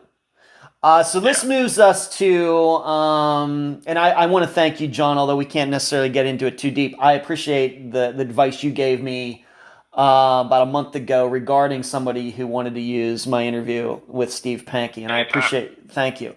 So using that as a springboard, let's get into what exactly did go on. You, of course, as you've already talked about, you covered Elisa Lam's death. And you got involved with this Netflix program, and then something happened. Why don't you explain all of that, and so we can talk about it? Sure. They reached out. It was a company I hadn't heard of before, but they told me who the director was, and I was very familiar with his work, Joe Berlinger. I consider he's one of the best true crime directors that there are out there. He did the Paradise Lost series, and one of the things I really appreciated about the Paradise Lost series was there's 3 movies in that series, and each one looks at the crime and kind of looks at a person of interest in a very different way. So I got the feeling of, hey, this is someone that's really going to look at this situation and try to look at it from all angles and present what they find here. So they flew me out. It was literally before COVID, I think just a month or two before we figured out what COVID was. And we did the interview, and, they're telling me, it's great. And towards the end of the interview, they asked me, they're like, did you know anything about someone named Morbid? And I literally said, oh, you mean the guy that was going around trying to get attention for his music by attaching himself to this Elisa Lam thing? Yeah, I looked into it for about 2 seconds, and then I said, there's nothing here. And I never reported on it. Okay. And when I said that, it just, I don't know, I kind of got this weird moment in the room. That's all I can say. Like, there was something, I don't know. Like, I don't know if they weren't expecting me to say that, or I have no idea. Okay. But that was it. So we wrapped filming, and, it was all good. Everything seemed fine. The show came out. Was really excited because, there's a trailer. The trailer comes out. I'm in the trailer. And then I start watching the episodes. And I had only recorded with them for, I think, about 4 hours or so. And it's a 4-part series. And I'm in every single episode. Like, they got a lot out of that 4 hours of recording that they wound up using. And it was just, it was surreal. And like, I literally, I couldn't sleep. Like, I woke up because it was going to be available at like 2 o'clock in the morning here. So I woke up at 2 o'clock in the morning and just watched it right from start to finish. And, there's a little weirdness when you're watching something like that and you're like, oh, they took these 2 sentences and kind of edited them together and they're saying that. Like, okay, I get that they need to do that. Oh, they're taking this one comment I made, but they removed all of the conditions that I made around that comment. And okay, I get why they do that. Honestly, I was completely fine with everything. And there was this weird thing I was noticing where they were almost trying to categorize all these internet people as this term web sleuths. Web sleuths, web sleuths, web sleuths. And all of a sudden, there's a teaser kind of at the end of the third episode for the fourth episode, and this guy Morbid is on there. And he says something to the effect that, the web sleuths were coming after me. And at that moment, I was just like, oh, no. Like, is this a dramatic narrative that they have strung together? They pulled all these people from YouTube together. They pulled this other guy who is nowhere. I don't consider him a web sleuth at all. His name's John Sobani. He helped produce a memorial video with me on Elisa's case. He was doing some documentary stuff that he was working on with Elisa's case. They kind of lumped us all into this categorization, and then all of a sudden, it was like the web sleuths were the villain for this new story that was going to be told in the fourth episode about this musician that happened to stay at the Cecil Hotel a year before what happened to Elisa. And that the web sleuths all came after him, and he almost ended his own life over it. There was no clarification about any of the timing. And the way that they had shot my interviews, they wanted me to talk about it as if it was actually happening. So the tone of everything I was saying was like I was actually there at the time that Elisa was going through this. And like I told you earlier in this interview, I didn't catch on to her story until like a year or more after that. Right. So this stuff that Morbid went through was actually at the same time that this was going on with Elisa. And people did send me some screenshots of stuff that he was saying. He was going to Elisa Lam groups and basically saying things like kneel to your master, like type stuff. Almost like he was just trying to rile up the attention around this. But after the fact, I went back and I was looking for articles, and I saw on a music blog somewhere that he did say that, all of a sudden all these internet detectives were coming after him. That's what he called them back in 2013. Okay. So it sucked because, now you have this kind of dramatic narrative that seems like it's been made just for the show. Of course. And not quite to a legal point. Like, I don't think you could actually string together, oh, look, they really point the finger at one of you in particular here. But there was just this general kind of assumption that we were all the web sleuths. We were working on it at the time it was happening. And this guy went through severe trauma because of that. So what's interesting is I thought they were going to get to this whole message about kind of that risk of, looking into content like this, naming a person of interest that maybe isn't a real person of interest. Like there's a really important conversation to be had there. Yeah. The tone of it was just kind of played down to the point of just like, wow, isn't the internet dangerous? And I don't think anyone expected, even them putting together this dramatic narrative, that it essentially caused the same problem that they were trying to call out as an issue. Because now everyone that was watching that and feeling bad for what Morbid had gone through, all of a sudden had categorized this group of people that were in this Netflix special as being the ones that did that to him, and they mobilized against us. Now, let's be super fair and honest about this. What Morbid, if anyone being stressed out like that, terrible. Right. And quite honestly, if I would have known, if I was active at the time, which I wasn't, but if I would have known that he was going through something like that, I would have been the first person to say, come on my channel, let's get this information out. Of course you would. Straighten all this out. Absolutely. Yeah. Of course. But I didn't have that chance because I wasn't even reporting on this thing yet. Mm-hmm. So effectively, we have a much larger audience because we're talking Netflix. I think I heard on the numbers recently that the first month it came out, it was seen in 35 million homes or something like that. Oh my gosh. And there is a section of that audience that now thinks that we're the villains that almost made this guy take his own life. And they come after us. They come after Stephanie. They come after me. I was told that I'm the one that actually killed Elisa. It was called a rapist, a murderer, all kinds of stuff. So,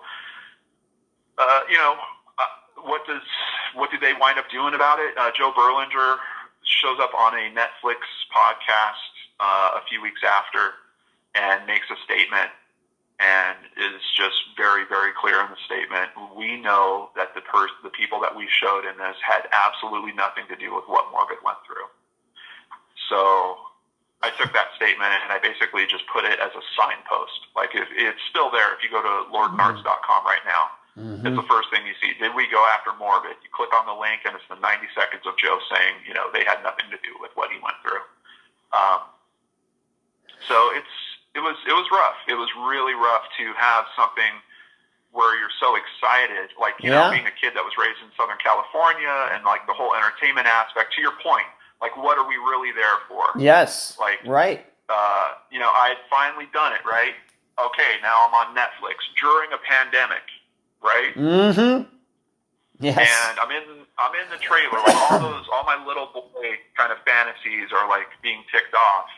And then you get to this one point of episode 4, and it's just like, it just undoes everything else emotionally. It really just leaves you at the point where it's like, like if they had come around, if I knew what it was going to come out as, would I have done it?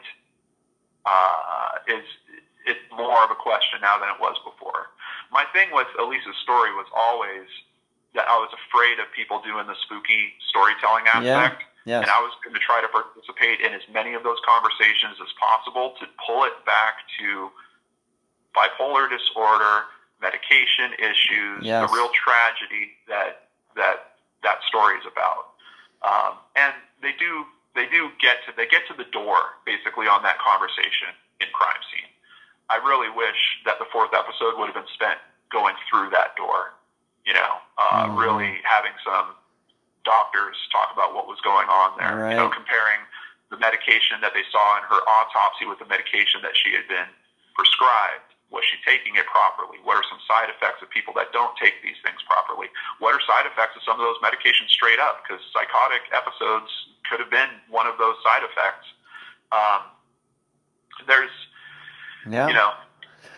But ultimately, I feel proud that they did Elisa's story pretty well. I think that it was, I think it actually took away a little bit from Elisa's story to tell Morbid's story the way that they did, because Elisa, what is clear is Elisa believed in the internet. She believed in that as a mechanism for finding people that she could connect to and relate with.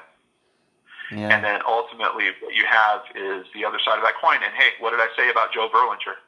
He's going to look at these things from all ways. The other side of that coin is you have a group of people, a community that has been pulled together, seeking justice for Elisa, that then turns on one particular person who had nothing to do with it. Did you ever get to have a one-on-one conversation with whoever got you involved in the program in the first place and ask them, why did you do that? That was not factual. Why did you do that? Not a one-on-one conversation. There was regular communication, and to be more than fair, they were very, they're trying to be as helpful as they could be, and in regular contact, checking in just to see how it was going. And the truth of it was, for every 10 people that were coming to me leaving a comment, 9 of them were appreciating it, and there was one, 10%. It wasn't overwhelming. It was tough to go through, but thankfully, I had gone through this before. I had several different points in my YouTube growth where all of a sudden I would get a pop of new people that really didn't understand my content or know it all that well, watched like one episode and, wanted to come at me about something. Like every time I would hit these levels of someone on a big channel would mention my channel, I'd get this new rush of people and there would be this big kind of backlash. So I had kind of gone through some wars on social media before, And when this one came up, I was just like, oh, really? I thought I was past these games. All right, I'll go back and play this one out. So ultimately, Netflix was, I think, as helpful as they could have been with it. Would it have been nice for the platform where Joe made that comment to have been a little bigger? Yes. Yeah, right. Yeah. Right. And would it have been nice? Here's another interesting aspect.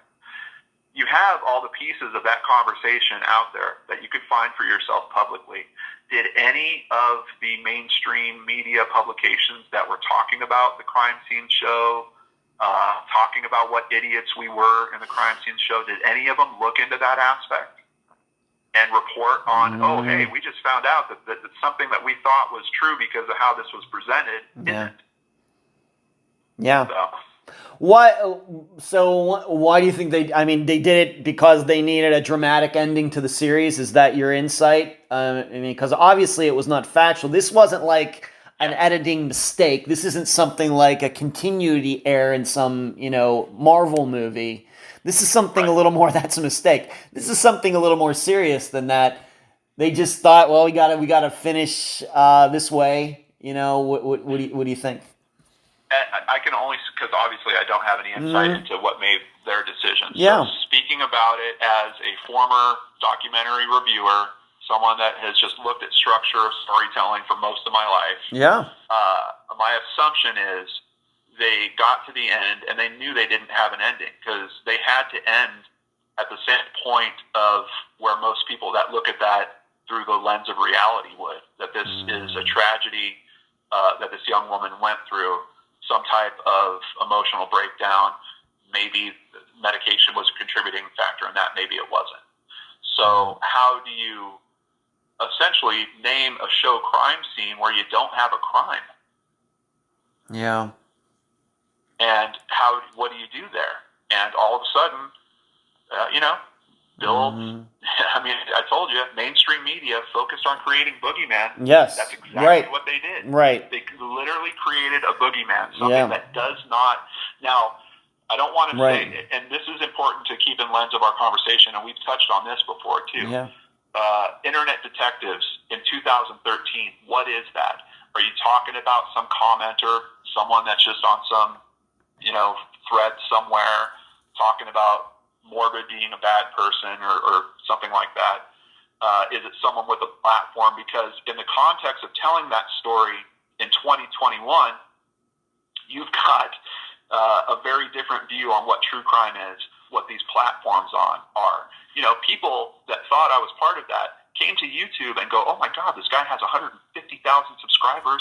He turned all those people loose on that poor guy. Right. I get it. I get that that's the assumption you would make. But in 2013, I might have had 100 subscribers, and we weren't talking about true crime. We weren't even there. So but to answer your question, from what I believe, just looking at the structure of the story and what happened there, they needed a final act. Like without that, and that's where it helped me realize the benefit of doing the content that we're able to do. Because the ending I would have seen for that would have been, hey, let's have a real conversation about bipolar disorder. Yes. Let's start putting together some type of conversation where families that have sat through these 3 episodes get to episode 4, and by the end of that episode, maybe they're saying, hey, you know what? I need to check in with my daughter. Right. I need to check in with my son, because I'm seeing some things here that seem kind of similar to what I just watched. So I don't know. Yeah. The big question: would you ever be involved in something like that again? It would be different. I wouldn't say no. There would certainly be some different conditions around it, and I worked in the legal departments at 20th Century Fox. I knew the types of things that they would head off. Like, even if you wanted someone to license a clip of The Simpsons or something like that, like, they would get a copy of the script. They would know exactly how that was going to be used, the context of the joke that was going to be made around the clip that they were using. And if they didn't agree with it, they would just say no. No. So what was weird about this was I was in the mode of trying to help this Elisa conversation and just trying to be as helpful as possible. I helped that production in every way that I could. Yeah. I helped them in terms of making contacts with other people, other information that they asked about, giving them rights to use my footage. I literally, and the only thing that I got paid for was the clips that they used.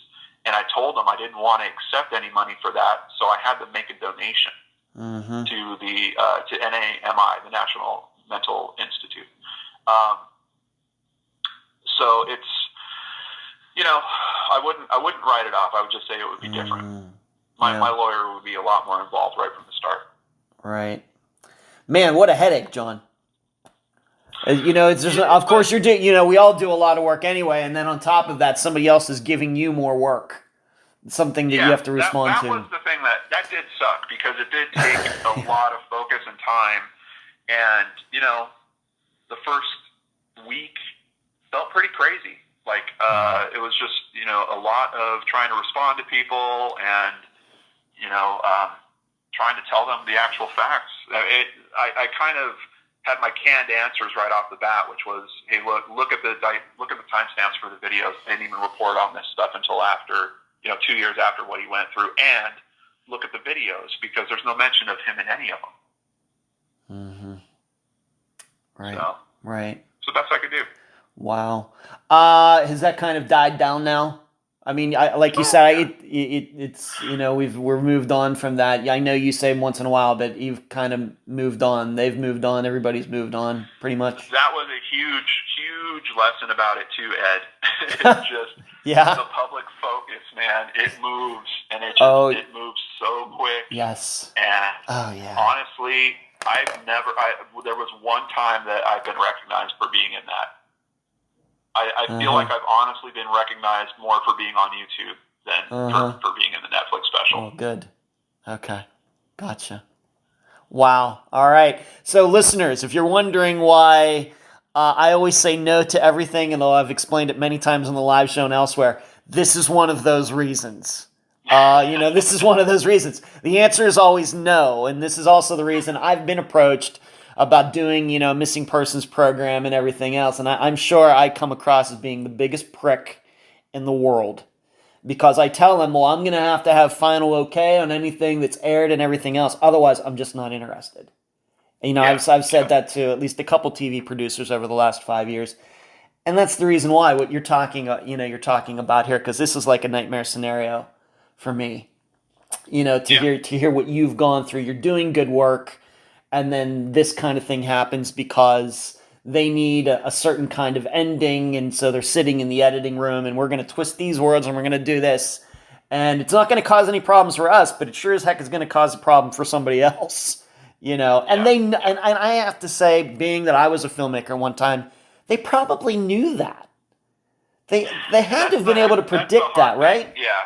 That's a hard thing to kind of still get my head around. Like, were they aware of this or not? Like, when they were sitting there watching it, did they, And then the other thing is like, hey, Ron Howard's a producer on this. Like, does Ron Howard watch this and go, oh my God, that John Lordan guy's a jerk? Like that, Yes. That gets me a little bit.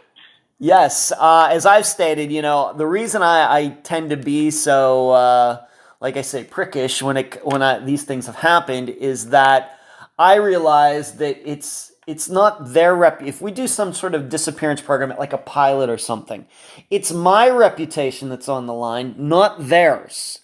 They'll be doing this, and if this pilot doesn't work out, they'll move on. They'll be doing a documentary on Britney Spears or something. I'm the one who does missing persons for a living. I'm the one that's going to have to live with this. They aren't, so they don't. In the end, it's just a gig for them. You being in entertainment. Myself being in entertainment at one time, or you at one time, me at one time, we know how that can be. Everybody's always looking for their next gig. What's going to be the next production I'm going to get on? But it's you and I who are actually doing this every day. And this isn't a gig for this. This is real work, and we're not looking for other things to do. And so that's why, like I said, this is why I always react the same way when these things happen. So I think for the listeners, for any other true crime hosts, who are listening to this, I think John's experience is a very good example of why you should always be very cautious about getting involved in anything, especially when pretty much all of it's out of your control. The intention, of course, is great, and it's on Netflix and everything, but the future of what you're doing is in somebody else's hands, and you never know what can happen to that. But I think, John, I think that you've recovered nicely. So, but it, once again, for a while there, it's really more crap than you really deserve, for sure. Yeah. Yeah. So what are you working on now? What we're doing this interview on November 18th of 2021. What do you have upcoming, and what are you looking for in 2022 as far as your channel? A little more of the same, but of this new, crime scene really gave me a bit of a new focus, in particular because I was having some weird feelings about covering cases where I wasn't really in contact with a family member or a close friend that was, connected to the family or something like that. Mm-hmm. It never really, I never had any instance where it really blew up on me or anything like that, or, someone got super mad, like, why are you talking about this? But there was just something in me that was I would feel better if I was having some form of direct contact. And through that, like I mentioned earlier, it's led to more interviews, more connectivity. I mean, the Maya Millete case has been one that I've been tracking all year. Yeah. And I've been in contact with her sister, Mary Chris, all year. I think Mary Chris and her husband, Richard, are amazing. I think they're shining examples of what a family can do in a missing persons case, and they inspire me to no end. So it's really just about continuing down that mode of closer contact with the families through the production experience, including their voices in a lot of these episodes as well, and trying to help as many people as we can. Okay, great. Any final words before we complete this interview, John Lordan? No, just really appreciate it, Ed. Thank you so much for having me. And outside of that, I just want to say I really appreciate your friendship. It's always a joy whenever I see a message come in from you. And I'm very proud of the work that we've done together on the Jason Landry case. Yeah. I'm really hoping that we see something come through for Kent on that. And I'm really proud of Kent because I'm seeing how many efforts he's taking and more media that he's participating in to try to raise exposure to that case. So, just really appreciate you. You too, John. You're very kind. Thank you very much. Yeah, it's been, it's hard to believe it's been like a year and a half since I was on your game show. That was May of 2020. That was I have to admit, once in a while, I still go back and watch that. I will admit that. I'm vain like that. But that was really fun. We had a lot of fun with that. So I appreciated you inviting me. I don't really think if we knew each other that way before that. So when it came out of the blue that you invited me on there, that was a real treat. And so I appreciated that. Thank you. Thanks. Absolutely. Well, great talking to you. Thanks for being on this very special episode of Unfound. And that was my November 18th, 2021 interview with John Lordan, creator and host at Lordan Arts on YouTube. I thank him for joining me and all of you on this special episode. In return, John interviewed me about my involvement in the Steve Pankey trial. That conversation is now up and running on John's channel. Please check it out. And that's the program. If you found it informative, please go to the app that you use to listen to Unfound and give this podcast a nice review. I thank you for listening. I'm Ed Dentzel, and you've been listening to Unfound.